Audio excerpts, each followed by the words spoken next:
Magandang araw mga kaibigan. Pag-usapan natin ngayon ang pagsasanib puwersa ni Congressman Isidro Ungab ng Davao City at ni Professor Cielo Magno laban sa mga buhayang politiko na sumisira sa ating bayan. Okay, i-share ko sa inyo, may napanood akong vlog, video na kapwa nagpapaliwanag, sabay na nagpapaliwanag, tandem po si Congressman Ungab at Professor Cielo Magno sa isang vlog. Ang ganda yung paliwanag nila. Ganitong klaseng Pilipino ang kailangan natin. May pag-asa pa ang ating bayan habang may kagaya ni Professor Cielo Magno at Congressman Ungab na hindi natatakot magsalita para sa kapakanan ng sambayanang Pilipino. Okay, pakinggan natin itong talakayan ng dalawang magigiting na Pilipino. Itong usapin na to, tapos ako nga po ay napagbibintangan na DDS na daw ako dahil dinidiscuss ko tong issue na to. Alam niyo po, ako ay walang kulay. Alam ni Kong Sid na ako ay nananawagan din at sumusuporta sa impeachment ni VP Sara. Pero ito pong usapin na to ay usapin ng budget. At kailangan, natutuwa nga ako na mas marami ng Pilipino ngayon ang interesado sa usapin ng budget. So wag po nating lagyan ng kulay. Kasi pinipresenta po natin dito ang facts. At importanteng malaman ng tao kung ano ang tunay na nangyayari sa budget ng bayan. At kung ano itong proseso ng budgeting. Dahil kung tayo po ay didikit lamang sa isang kulay, at papayagan natin na masira at mabastardize yung mga ganitong proseso, ay magiging paulit-ulit lang ang korupsyon sa gobyerno. So, isang tabi po natin ang ating mga kulay, pag-usapan natin kung ano ang tunay na problema nitong budget na to dahil ito ay tax na binabayad natin. Okay? So, makinig po tayo. Sige po, Kong Sid. The budget is the lifeblood of our nation, no? Kung ano man yung mga plano, ano yung mga dreams natin, i-convert mo yun into figures. So, yun yung ating plano, doon i-convert sa figures para ma-implement. Well, na-touch ko na rin ng konti yung earmark revenues. Earmark revenues, ginalaw yung PhilHealth. You know, that came from Sin-Tax law, which we passed in 2012, which says 80% of the excise tax on alcohol and tobacco will go to 80% will go to universal health care. Yun yung nakalagay sa health insurance nung mga indirect beneficiaries sa PhilHealth that affects 25 million. At saka tinanggal nila yun. Hindi lang yun yung DSWD 4-piece tinanggalan ng 50 billion.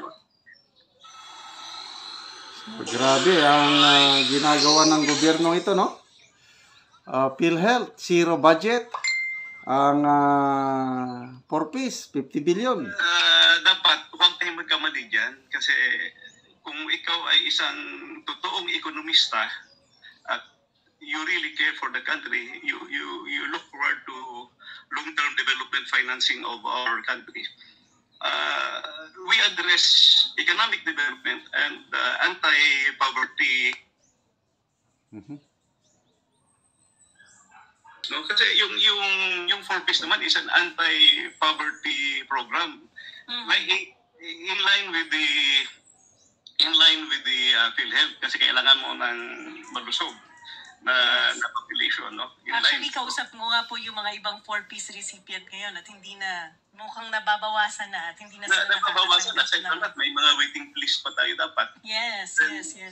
How can you reduce poverty na ang ating roadmap sana by 2028, single digit na lang ang ating poverty rate. So, that was supposed to be the social compact of the admin 2028, no?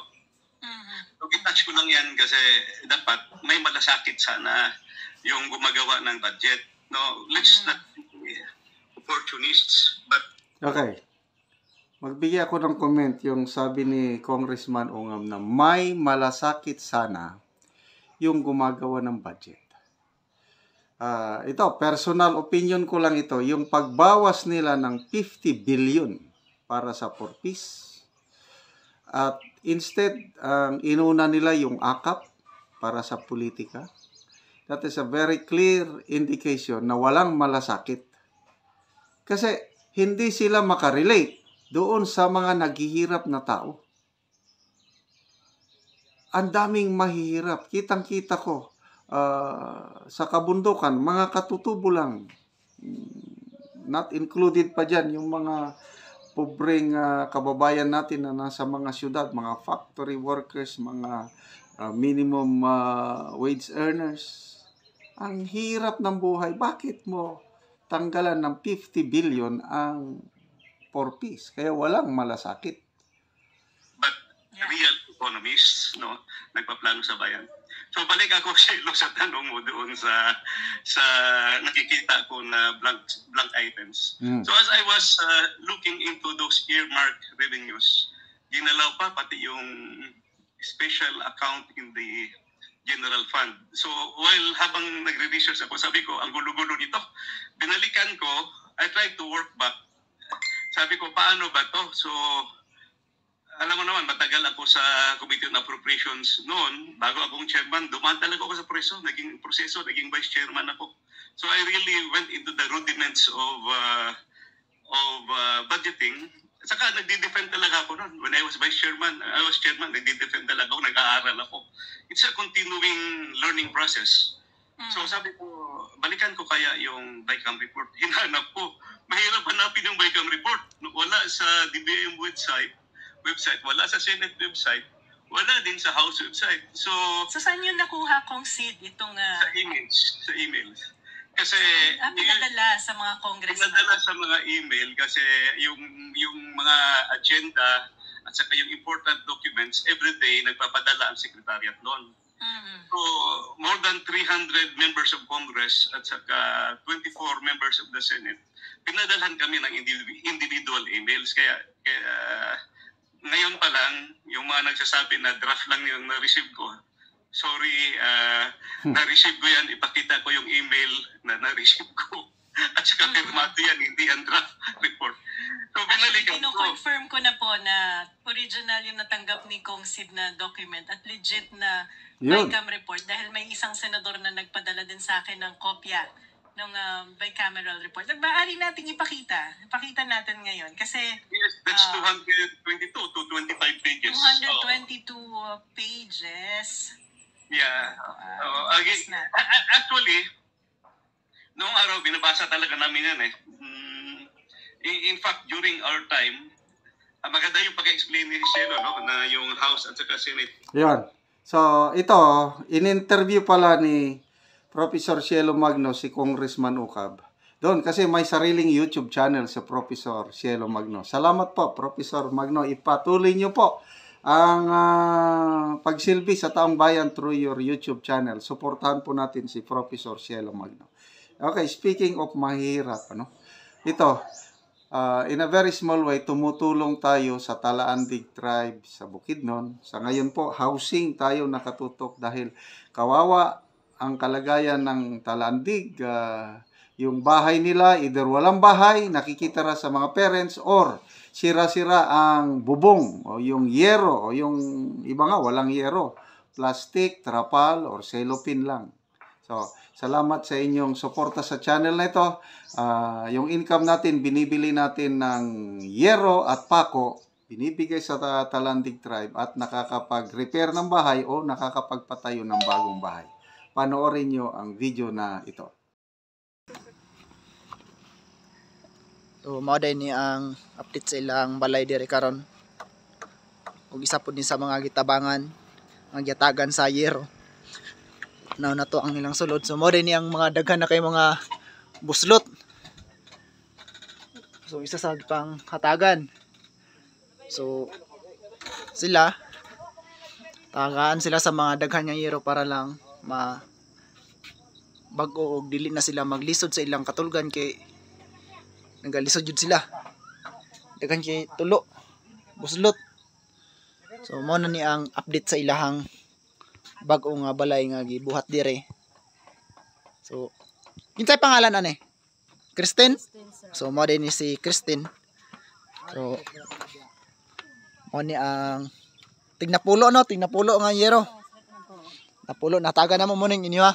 So mo ni ang napulo nga yero nga gihatag sa ila ha. So unsa man imong maistoryaan ni ma'am nga gataga na mo? Pasalamatan ang Ginoo nga gitubag gid niya among pag-ampo, naiwan na gid among balay. Sa unang nga galisod mi kung ahami magluto among katulgan. Ug salamat po sa nag-sponsor labi na sa gatanaw sa YouTube. Ya natubag gid among giampo nga unta nga maiwan among balay karon natuman na gyud. So dugay ninyo nga ginapangandoy karon naa na gyud. Wala na mo nagastuhan tungod kay daghan tabang ug nagasuporta, no? Salamat gid kaayo sa nitabang sa amo nga maiwan among balay. So nalipay ka nga naa mo'y balay nga bag-o. Nalipay gid ko sir ka nabaguan among balay. So wala pa ni nahuman. So mo din nilang kuan balay. Mo nilang kuan daan nya balay. Dakan buslot karon. Ila pa ni gina-repair. Mo nilang kuan diri. So mo ni si Ma'am Christine. Isa sa gitabangan dire.